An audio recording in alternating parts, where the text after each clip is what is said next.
Et oui, c'est le retour de 180 degrés dans une nouvelle mouture réalignée suite à mes réflexions estivales et c'est exactement de quoi je te parle dans cet épisode. Salut, je suis Mélanie Allé, consultante en marketing numérique et fondatrice de l'agence Synapse Marketing. 180 degrés est un podcast qui a pour mission de mettre en lumière la réalité des entrepreneurs et des solopreneurs d'ici. Parce que l'entrepreneuriat n'a rien d'une belle grande ligne droite. J'ai à cœur de te faire découvrir des entrepreneurs passionnés qui ont pris leur virage à 180 degrés pour vivre une vie riche de sens. Je vais également aborder avec toi les sujets qui me passionnent, comme la création de contenu, l'écosystème numérique, le marketing par courriel, les structures organisationnelles et plus encore. Tout ça dans le but de t'offrir les ressources qui te permettront de te tailler une place de choix parmi les géants. Bienvenue dans l'univers de 180 degrés.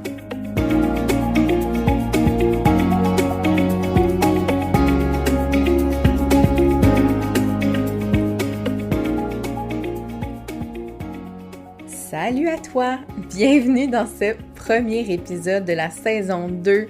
Donc, je ne sais pas si c'est la première fois que tu écoutes un épisode de podcast de 180 degrés. Si oui, bienvenue dans cet univers-là. Et sinon, merci d'être de retour. Ça me fait toujours chaud au cœur de savoir que vous venez écouter, que vous prenez un 20 minutes de votre temps ou un 15 minutes, je ne sais pas encore combien de temps ça va durer, que vous prenez en fait pour m'écouter.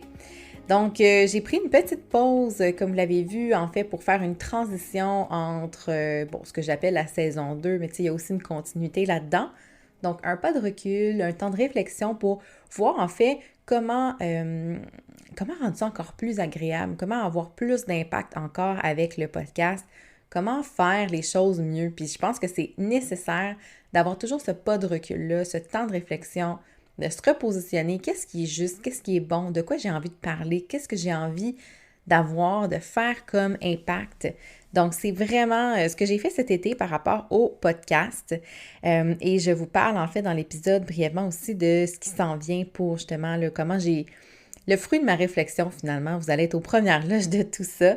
Mais avant de rentrer dans ce sujet-là, j'ai envie de vous faire un peu mes réflexions estivales, puis ce qui en est ressorti de là, parce que je suis certaine que vous allez vous sentir concerné aussi parce que j'ai relevé en fait comme point. Donc, tu sais, le premier constat que j'ai fait cet été dans ma super réflexion, j'ai réalisé, moi, que j'avais besoin de déléguer plus, de déléguer mieux. Puis je m'explique, c'est que dans mon entreprise, je gère autant des plateformes de réseaux sociaux, en fait, de la création de contenu pour des clients que j'en crée pour moi, pour les projets dont je vous parlais souvent sur le podcast, donc de formation et tout ça. Puis j'ai réalisé que si je prenais tout en charge, si je gérais, que je contrôlais une majorité de projets, mais je n'étais pas en mesure d'accomplir les projets qui me font triper puis que j'ai sur la table à dessin, comme je dis, ou sur mon mur, là, dans mon bureau, j'ai des petits papiers, en fait des grands papiers où je peux faire mes brainstorms. Tout est là, hein? Tout est prêt à être créé, mais il manque le temps, le pas de recul, le cerveau vide pour le faire, pour créer. Donc, ce que j'ai réalisé, c'est que je devais me rendre à l'évidence que je devais déléguer encore plus. Donc, oui, j'ai ma collaboratrice, oui, j'ai une adjointe virtuelle, mais là, j'avais besoin, comme je pense, d'un autre step, d'une autre façon de voir la délégation. Puis c'est déjà enclenché. Donc, j'enlève des roches dans mes poches. On va dire comme ça, je me libère de certaines tâches que je croyais être la seule pouvant le faire. Des fois, c'est ça, hein? On pense qu'on est la seule personne capable. Puis, tu sais, c'est tellement une fausse perception. C'est juste que on voit la délégation parfois comme une montagne parce qu'il faut former, parce qu'il faut informer surtout de toutes les tenants et aboutissants d'une tâche. Mais je vous le dis, là, c'est vraiment un cadeau que vous allez vous faire à vous, mais aussi à votre entreprise. Donc, déléguer plus, déléguer mieux, c'est sur la to-do pour, en fait, c'est déjà en branle finalement, pour l'automne. Autre chose, c'est que je vous parlais justement de projets qui me nourrissent, des projets qui qui me font vibrer, ce en quoi j'ai envie de m'investir dans les prochaines semaines. Donc, faire de l'espace, faire de la place dans son agenda, ça permet d'avoir des projets plus... de laisser de la place à ces projets-là porteurs.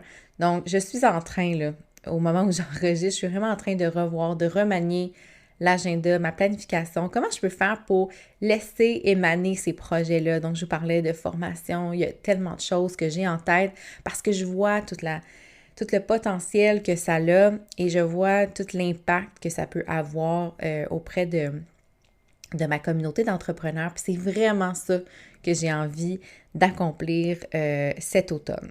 Donc, voilà, c'est une question de priorité. C'est une question de voir aussi qu'est-ce qui nous nourrit comme entrepreneur, de quoi on a envie vraiment. Parce que c'est sûr que c'est facile pour moi, je pourrais tout simplement décider de gérer en fait encore plus de contenu, de clients, puis d'aller vraiment vers cette direction-là. Et j'ai décidé que pour l'automne, je mettais beaucoup plus le focus sur mon accompagnement stratégique et sur mes projets de formation. Parce que si je ne prends pas le temps, si j'investis pas ces énergies-là pour créer ce que j'ai en tête depuis, mon Dieu, 1 an là, au minimum, je le ferai pas puis je vais pas me sentir accomplie. Rendu au 31 décembre, quand ça va être l'heure des bilans, je vais faire, bon, ben j'ai encore pas fait les projets qui me tenaient à cœur. Fait que, bref, je sais pas, vous, de votre côté, quels sont vos projets que vous retardez toujours parce que vous avez toujours une bonne raison, tu sais. En fait, c'est toute une question de priorité et de ce qui est important pour nous. Fait que je serais curieuse que vous m'écriviez pour me dire quels sont les projets que vous retardez, que vous repoussez sans cesse parce que vous avez une structure qui est trop lourde à porter finalement pour le créer. Puis ce qui m'amène dans le fond à vous parler d'une nouvelle, en fait, je dis nouvelle, mais c'est pas, il n'y a rien de nouveau. En fait, je collabore avec Charlène Lepage que j'ai reçue sur le podcast. Puis là, je peux pas trop en dire, mais ça va, vous allez savoir très très bientôt de quoi il en tient. Mais depuis le mois d'avril dernier, je collabore très étroitement avec Charlène pour créer quelque chose, mon Dieu, de magnifique, de puissant, de beau.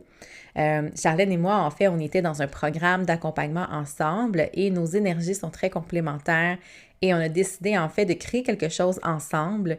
Et bon, on se rencontre chaque semaine depuis le mois d'avril pour plein de choses, pour parler de ce projet-là, pour revoir en fait, on s'entraide aussi, on fait un peu de coworking si on veut, mais vraiment là, ce qu'on vous prépare, qui va être, en fait, que je vais pouvoir vous annoncer très, très bientôt. Ça va être, mon Dieu, magnifique. Donc ça, c'est vraiment les nouveautés aussi pour l'automne.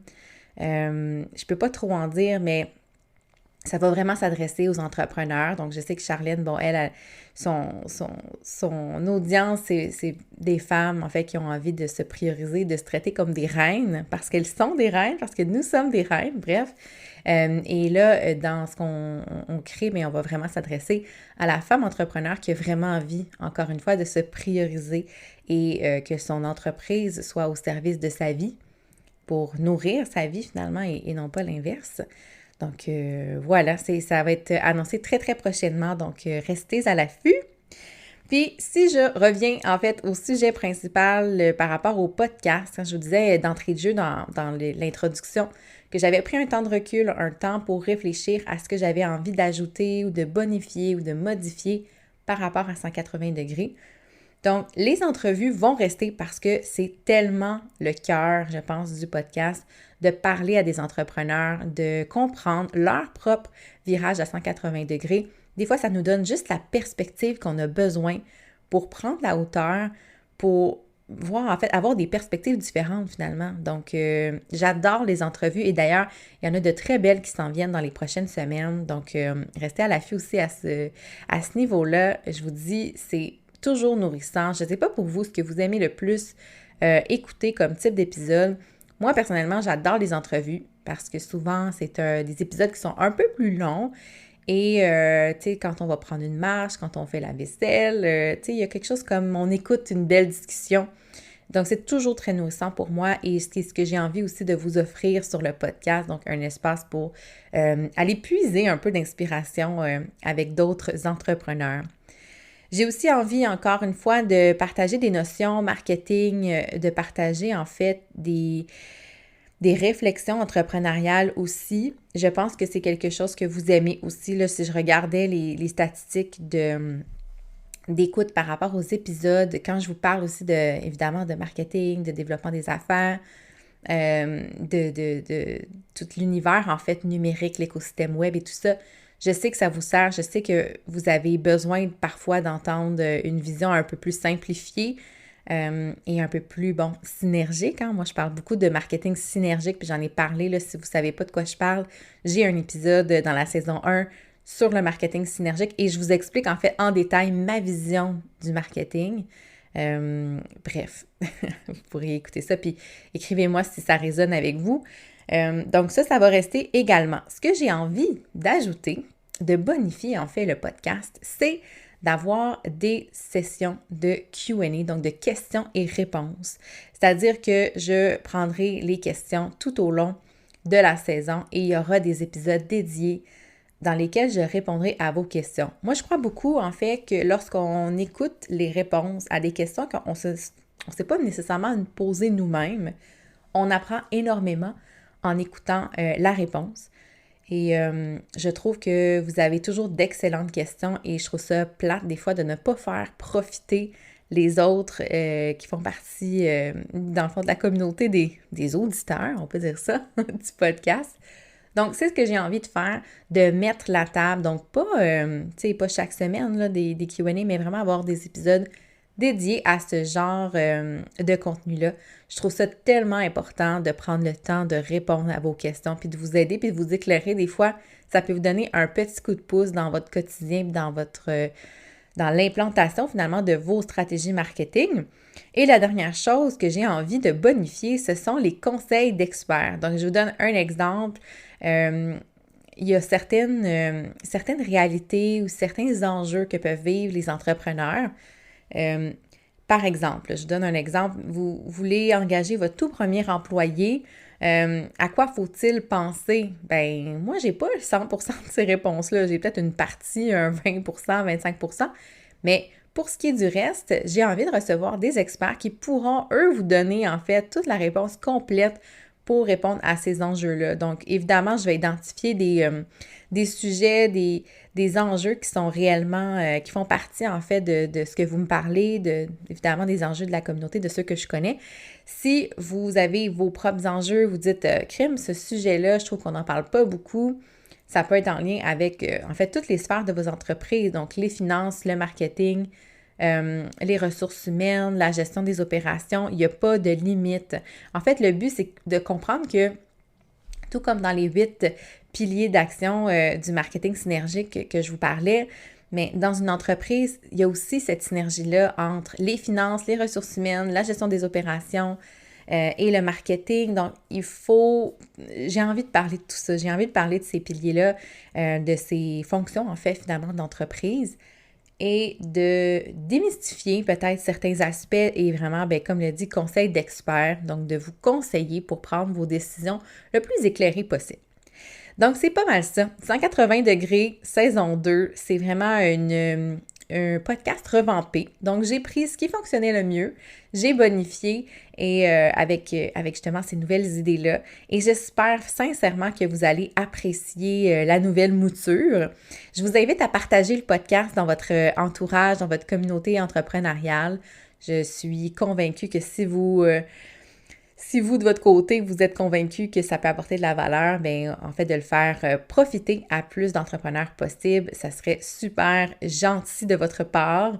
Et aussi, n'hésitez surtout pas à m'envoyer vos questions. Donc, vous pouvez m'écrire à l'adresse melanie@synapsemarketing.ca. Donc, pendant toute la saison, si vous avez des questions, vous avez des idées de sujets, vous avez envie que j'aborde un angle qui n'a pas souvent été abordé, c'est vraiment c'est vraiment le bon réflexe de m'envoyer un courriel pour m'envoyer votre question, votre message. Ça me fait toujours un énorme plaisir de vous lire. Et sur ce, je vous souhaite une excellente semaine et on se retrouve la semaine prochaine avec un autre épisode de 180 degrés. Bye tout le monde!